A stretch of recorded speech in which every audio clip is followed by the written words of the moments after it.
Welcome to Founders Future, a podcast by Closers.io, where we dive into the journeys of innovative entrepreneurs and explore the road ahead for them and their companies. I'm your host, Laura Skinner, and in each episode, we'll uncover the stories behind successful startups, the challenges faced along the way, and of course, the strategies driving their future expansion. Today, we're excited to have the co-founder and CEO of Community Leadership Core, Jono Bacon. Jono will be sharing more about his founding story and, of course, giving us a glimpse into his plans for future growth. So let's jump right in, Jono, and welcome to Founders Future. Thank you. Appreciate you having me. Love it. Awesome. So take us back to the beginning. What inspired you to start? And for our listeners, what do you solve in the marketplace? So what we do is we work with tech companies to help them build audiences around their products and services. So most of our Love. companies that we work with we have some bigger companies like Okta and Adobe and companies like that. But then we have a lot of earlier stage companies where they've got a product, they've got a service. Like, how do I get people to be passionate and excited about it? So with a mixture of go-to-market and kind of community building as well. My background in this is I've been helping to build tech communities for 26 years. Led community at Wow. Ubuntu, where we built a community of 60 million users and about 340,000 active That's contributors who were writing code and doing insane. docs and translations and stuff. And then I went to X Prize, where we launched these massive incentive competitions, and then went to GitHub and led community there. Oh, And nice. yeah, and my passion has always been like, how do we weave together experiences? How do you don't just chuck people into a Discord channel, don't just get people into a newsletter. Oh, How do you boil the frog, to use a horrible term, of gradually easing people into your world in a way that's really natural and human and fun and engaging? And that's what the Community Leadership Core is. It started out as me consulting, and then I realized there's a giant gaping hole in consulting, which is you give people information and consultants dust themselves off and think they've done a good day's work, but a lot happens between whether that information actually manifests in any kind of change. I think nine 100%. times out of 10, it doesn't manifest in any change. So that's what I wanted to solve with the Community Leadership Core. I love that. So where are you at now and how long has it been running? Yeah, launched the company last year. Basically, the end of 2022 was when I came to this realization about that elephant in the room about consulting. And I had, without sounding like an annoying idiot, I had a very successful consulting practice. Like, I was fully booked all the time, was making lots of money, but it just didn't feel like the model works as well as it should do. So I basically fired all my clients at the end of 2022 and sat down and designed the Community Leadership Core, which, of course, like any new company, all of my ideas were stupid ideas at the beginning. And so we launched at the beginning of 2023, and my goal was 10 customers by the time we kicked off in March. So got those 10 customers, and then just iteration, and then a bit more iteration since Of then. course. So So how are you actually acquiring customers? What's your strategy? it's a variety of different. Everything I do is data driven, right? So I track Love it. where all of my leads come from, where all of my customers come from. The majority of our customers are coming from referrals and introductions. In other words, people who have introduced people to me directly, either because they've read my book, People Powered, or the Art Community, or whatever, or places like that. So intros and referrals, and then it's also interestingly YouTube and LinkedIn are the two other sources of inbound. We have quite a bit of inbound. I'm starting to do more and more outbound. And then what I do is I track all of these individual channels. And so I literally calculate the value of 1 hour of each hour spent on these different channels. And then I You're like prioritize me. where the highest dollar value is. Yeah. So Yeah, you're literally like me. I literally like I've done this in my whole career, and honestly, it's just the ability to be able to make a data-driven decision based on your outreach is huge on your oh, time, with your ROI massive. on your time. Yeah. So, Because otherwise I think you find yourself just sitting around thinking, what do I work on this afternoon? And you're like, you no, basically pull honestly, it out of thin air. and also particularly with acquiring customers and that route, it constantly changes and you constantly need to iterate it. So it's just you can't be doing the same thing over and over again anyway. Yeah, for sure. Yeah, I completely agree. So when you look at that strategy, obviously like YouTube's an interesting one, LinkedIn, I'm not shocked by. Have you ever explored paid media or paid ads or anything like that? I've done that in the past with other products that I've run. The pathway to here was I started playing around with pre-recorded courses, which Nice. I ran paid ads to. I didn't really like the model because the cost of customer acquisition is too high and you don't make a lot of profit because the courses are relatively cheap. And then I did live online courses, like 12-week cohorts. I could charge a lot more money for that, but again, ran paid ads for that. Customer acquisition was again, high, but there was more profit in there. I've done some ads. I'm really just starting to get into the ads with the current business, but I mainly do it as for lead magnets, like driving people to kind of LinkedIn live sessions or whatever, trying to advertise and keep people on network. Because I know advertising to get people off the network to go from LinkedIn to somewhere else, you pay a lot more for your ads. Cool. Just starting to play around with that right now.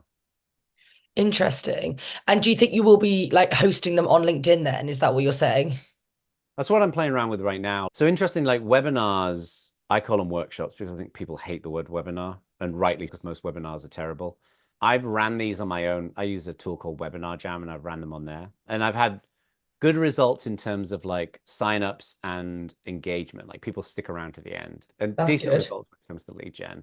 Now I'm experimenting with LinkedIn Lives because one of the things I've heard from a number of people is again, like you can run a LinkedIn Live, you can advertise more effectively for those LinkedIn Lives. And because if you run a LinkedIn Live as part of a page, you can then extract registration information, right? You can suck it out through Right. Zapier. So you can get people into your own platforms. So that's where I'm experimenting right now. And so far, I've seen some pretty good results. So That's interesting. I didn't even know you could do a live on LinkedIn, and I pretty much live in LinkedIn. yeah, yeah, it's weird because like for me, like the mental perception of LinkedIn is it's just full of loads of really quite annoying thought like leaders or attempted thought leaders, I hate the waffling on brand about it's their, now. oh, sucks. But I've been finding, and I'm seeing this with a bunch of our member companies, that LinkedIn has recently has become more effective for a lot of B2B companies, Yeah, and certainly more same. effective than X. Like I've had a bit of a soft spot for Twitter and X for a number of years, but it's Yeah, just become so overrun by everybody's annoying uncle that it's just not particularly useful anymore. for sure. So when you're looking at this business, are you looking to scale this aggressively, or are you just looking to continue adding customers slowly but steady? Or what does that look like for you? To me, customer experience is everything. I live in Silicon Valley. And there is this, and I'm married to a VC, right? So I live in the world of scale as quickly as possible, and that's how you build a great business. And I get that. I get that if you're building a SaaS service or a Of developer course. tool or something along those lines. For my company, where fundamentally we're providing really hands-on coaching, we don't see ourselves as like a service provider. Like we're a partner. Like I don't work with everybody on these things. So to me, the quality of that experience is everything. I would way rather grow slower and build an amazing product that where everybody's happy than go gangbusters on growth and then people start complaining because we can't maintain the quality of that. Profitable, we're making plenty of money, but that the quality of that experience has to come number one. And I think every company should do that. I was chatting to a company 100%. yesterday. I went to an event, an AI event in San Francisco yesterday. I was chatting to a company that had an enormous amount of growth. I was chatting to the CEO, and he was like, "We don't quite understand why we're growing so much, but people keep talking shit about us on the internet." And I was like, it seems evident that what's Yeah, I was happening gonna is they can't say, handle the quality, they can't maintain the quality of that. And that to me is the worst thing. which is You ridiculous. Your base, NDR is just gonna go up, so it's just like yeah, pointless. Most it's important not a good metric. idea. Yeah. So it's a balance. But yeah. So aggressive growth, I don't care about. Aggressive quality, I do care about. Yeah, for sure. So when you look at for basically, because our listeners, this is a super interesting question, but when you look at your go-to-market today, where do you see the gaps? Like, where do you see the biggest things that you could plug in to get more leads or more sales, etc.? Yeah, I would say we still haven't cracked outbound email. I know what we need to do. I have a sense of what the problem is, but I don't think we've cracked that effectively. And I want to do it in a way that isn't this annoying culture of AI personalized emails, Oh, that where you just drain your TAM. Like you basically just spam your TAM and then everybody gets annoyed. So I want to do it in a really thoughtful way. We haven't cracked that yet. The other thing as well that we're going through is that we're going through a branding change okay. because this company is called the Community Leadership Core. Because when I started it, it was like we're primarily focusing on helping people to build communities. But what we've discovered is that the majority of what we actually do is really go to market, of which community is one channel. So we're actually in the middle of a rebrand. So that's created an interesting set of questions around like, how we rebrand that up. Like we've got the company name and we're doing the trademark and everything else, but it's really around like what is the brand positioning? What does that look like? Because to us, it's go to market in a very almost a community-centric way. Like Okay. we're not a big believer in just pumping channel. We're a big believer No. in building like relationships at scale with people. And when you say that you're trying to crack the email, I just find the whole email conversation really interesting because, like, back in the day, you used to just be able to send 10 and you'd get one response rate. Now it's like you just get blocked and you're in people's spams and AI is just taken over. But do you think that you would ever look at having someone to just solely own the outbound part of your business? Maybe. I'm a big believer in outsourcing things that we are not set up to do successfully. I'm generally a big believer of is building those skills in-house as best we can. So I Of absolutely, in the early stages, I can imagine bringing in a company that can help with that. My big worry about bringing in a company that to help with that is getting the tonality of that right. course. Because I'll give you an example. I hired a sales coach to help me with this company in terms of selling. And one of the things that we spent a lot of time talking about was selling in a way that's natural to how we do things, right? Of Like course. I'm not a big believer in the hard sell. I'd rather have fewer customers and do it right than just trying to burn to get through things. And a lot of the email outbound people that I've met, because people reach out to me all the time with this stuff, they're just all about just trying to make the biggest number possible happen. Oh, it's And so and and annoying. and again, like to me, it's the worst thing you can do. So I'm yet to meet somebody who where I feel like, yes, where there's a genuine kind of alignment on that. And my worry would be you're putting your brand in somebody else's hands because you got to give them a 100%. certain level of autonomy. So that would be my primary concern. It honestly really frustrates me how people look at outbound these days. It's Yeah. just like the whole concept of it has just gone down the toilet, so to speak. It's just like everyone's just spray and pay, everyone's just using AI, everything's getting into spam, and people are just going for that hard sell. It's just Yeah. what's happened, like genuinely what went wrong. Yeah, exactly. I think what's happened is we've got to this. I think now is the best possible time to build a business, right? Because we Of course. have amazing tools that we can use, right? We've got these amazing CRMs and we've got enrichment platforms like Clay, and you've got outbound email platforms like Apollo, and you've got Common Room and all these amazing tools. And we have a better view of the world than we've ever had.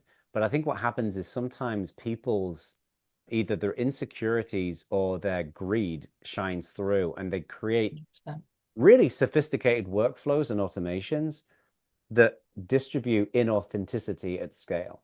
And that to So me is good. yeah, and that's the thing that I find annoying. And I don't think it works because I think the minute people see through that, then trust is gone. So to me, I had this yesterday. Someone emailed me and they were like claiming that I am very interested in DJ equipment, of which I don't know anything about DJ equipment. Clearly, I was on some list. And I was like, why do you think I'm interested in DJ equipment? And he said, oh, I bought a list off the internet. It's like, okay, your company now is on a very small shit list of people who I will never ever do business with That's the from that issue. one interaction. So That's the issue. And like honestly, so for example, like I've been in like SaaS sales or B2B my entire career. yeah, I've like lived on LinkedIn and I book so many qualified meetings through LinkedIn and email as well, but it's not done in any of this AI way and it's not done in any of the like but like I've never had to leverage any of these tools that have come in. So I'm just like really confused. I just think the headline of like, 10x your pipeline or all that just gets people bought in and then they're just sold the dream. yeah, yeah, yeah, exactly. Yeah, and I think that's the thing. Like when that's to me is when greed takes over. Is oh, what 100%. if we people? I think now people can say, yeah, I can find these leads and I can nurture them in an automated manner, and I can put them into pipelines that will reach out to people in a seemingly very personalized way. And I think there's nothing wrong with that, so long as what you're doing is you're deliver. Arguably, there's nothing wrong with that, so long as you eventually get to a point where you're having a real conversation about solving somebody's problem. Like that to me is what Problem. great sales is. The problem is that the 100%. minute people find out that you're doing that, is then you start your sales conversation like someone just cheated on you. No, Um, literally.